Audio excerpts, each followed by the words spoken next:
En el episodio de hoy voy a hacerle una pequeña entrevista a Pedro, o vamos a conversar, Pedro y yo, y vais a escuchar hoy la primera parte.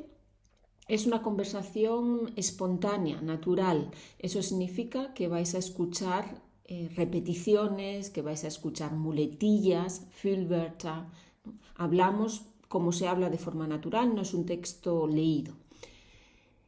Tenéis la transcripción en el documento y en el siguiente episodio os voy a hacer algunos ejercicios, así que escuchad atentamente. Tenéis también en el documento lo que podéis hacer con este texto para prepararos para el siguiente episodio.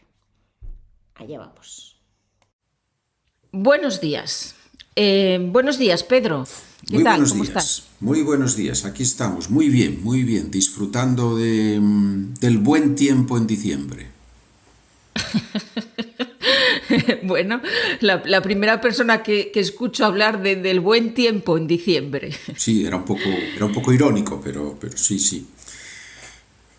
Muy bien. Hoy vamos a hablar Pedro y yo un poco, o Pedro más que yo, nos va a contar un poco sobre su experiencia como profesor en Estados Unidos. En Estados Unidos. Tú has trabajado durante muchos años, ¿no?, como profesor de español en Estados Unidos. Cuéntanos un poco cómo es o cuál es la situación del español en América del Norte, en Estados Unidos, cuál es la importancia del español. Muy bien, sí, vamos a ver, yo creo que lo más llamativo, lo más importante para describir la situación es darse cuenta de que en Estados Unidos hay entre 30 y 40 millones de hispanos y claro, eso tiene una influencia en la sociedad enorme. Es verdad que no todos los hispanos que están en Estados Unidos hablan español, lógicamente, pero el peso que tiene es grande culturalmente, y luego que las relaciones de Estados Unidos con Latinoamérica son muy fuertes y eso también tiene una influencia en la importancia del español allí, ¿no? Muy bien. Muy bien. Tú has trabajado en institutos, ¿no?, de enseñanza. Supongo que el español es la primera lengua, ¿no?, en los institutos, la primera lengua extranjera. Correcto. Yo creo que para los europeos, sobre todo, bueno, en general, para el mundo entero, sirve para describir el español, la importancia del español en las escuelas americanas es un poco lo mismo que pasa con el inglés en las escuelas de los países que no hablan inglés como primera lengua, lógicamente, ¿no? En Alemania o en España o en China o en muchos países donde el inglés es el idioma, digamos, que se empieza a estudiar como segunda lengua desde pequeñitos ya hoy en día, ¿no? Pues eso ahora, en los últimos años, es lo que está pasando en Estados Unidos, que se ha convertido en esa lengua que ya incluso en las escuelas en primaria ya se empieza a enseñar, ¿no? Y ya hay un buen número de gente que desde pequeños han aprendido o están aprendiendo español.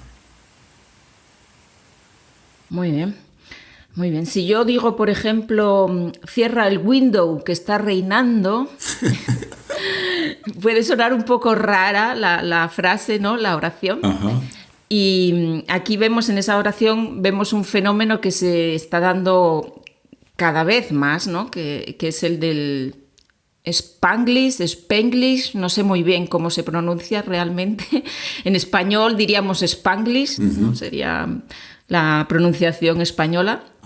Spanglish. ¿Puedes hablar un poquitín de este fenómeno? ¿Qué es eso del Spanglish? Muy bien. Sí, es un fenómeno muy interesante porque es esa mezcla, lógicamente, que se produce en una sociedad que es multilingüe, en este caso casi bilingüe, y entonces el inglés tiene tal influencia sobre el español que se crea esa tercera lengua, porque realmente es una mezcla de las dos lenguas. Lo que ocurre es que en realidad el Spanglish o Spanglish no existe como fenómeno único, porque es depende mucho del nivel de español y del nivel de inglés de la persona. Entonces, hay personas que usan 10 palabras al día que son Spanglish y hay personas que prácticamente el 90% de lo que dicen es Spanglish, porque han crecido con esa mezcla. Entonces, es muy difícil definirlo, pero en general sí, es usar el español con palabras inglesas o españolizar muchas palabras inglesas. Por ejemplo, es muy frecuente allí oír el verbo liquear, que es cuando hay unas goteras en una casa, cuando hay una humedad en las paredes de una casa, que en español decimos tiene goteras, ¿no? Ellos dicen liquea. ¿Por qué? Porque en inglés, como sabemos, es el verbo to leak, y entonces lo han españolizado y dicen liquear. O al camión o camioneta, que siempre hemos llamado así, ellos lo llaman la troca, ¿no? ¿Por qué? Pues porque allí es el truck, y entonces pues de truck, troca. Entonces es eso, ¿no? Es esa mezcla continua que es divertida, pero claro, es un poquito peligrosa también, es un poco peligroso porque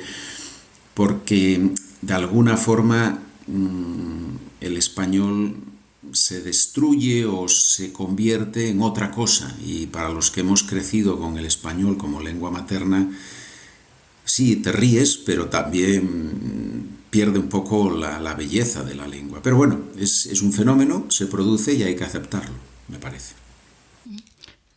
Sí, es quizás un ejemplo claro de que la lengua es un fenómeno vivo, ¿no? Que va cambiando y que al final son los hablantes los que deciden lo que pasa con la lengua, ¿no? Correcto, es algo que no se puede controlar porque va con la persona, y la persona está en un ambiente donde la lengua inglesa tiene una influencia enorme, pero en su casa hablan todavía español, y lo lógico es que esa persona mezcle un poquito los dos idiomas. Y claro, cuando eso se produce masivamente, con 30, 40 millones de personas, se genera esta situación que efectivamente no tiene por qué ser negativa, puede ser positiva, y también tiene muchos aspectos que son buenos, como por ejemplo que anima a las personas a aprender dos idiomas, y eso siempre es positivo, por supuesto.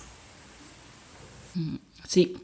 Sí, es verdad. Quizás lo que es un poco peculiar del Spanglish es que no son solo palabras sueltas, sino que también oraciones enteras, ¿no?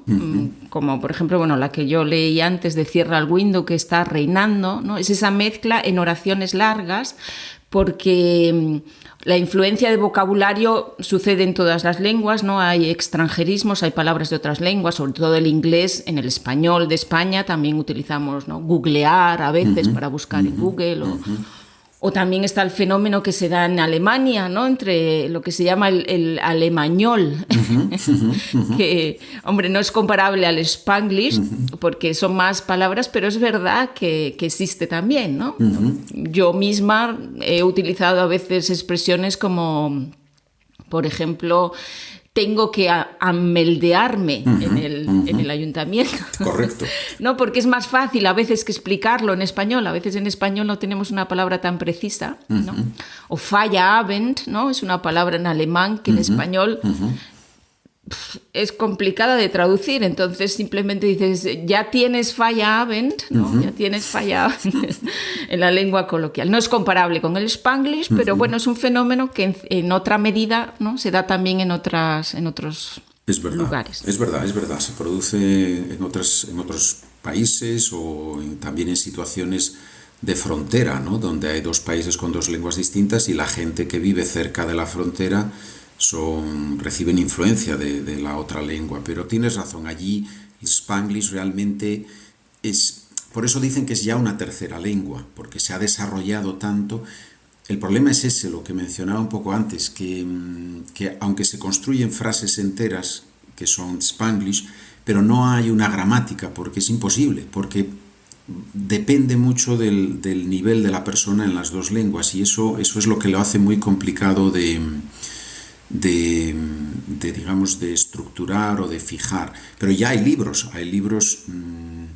en los que novelas que se escriben en Spanglish, por ejemplo, ¿no? Eso ya es un fenómeno en Estados Unidos, autores que son hispanos y que han crecido hablando con esa mezcla y escriben así, y tienen sus novelas donde los personajes usan el Spanglish. Y bueno, es divertido y es un fenómeno muy interesante para las personas que viven en Estados Unidos o que viajan a Estados Unidos. Y también es bueno que los europeos o los australianos, o da igual de dónde, que van a Estados Unidos y quieren practicar su español con los hispanos allí, tienen que saber que a veces van a oír palabras que no escuchan en lo que enseñamos aquí en las clases, ¿no?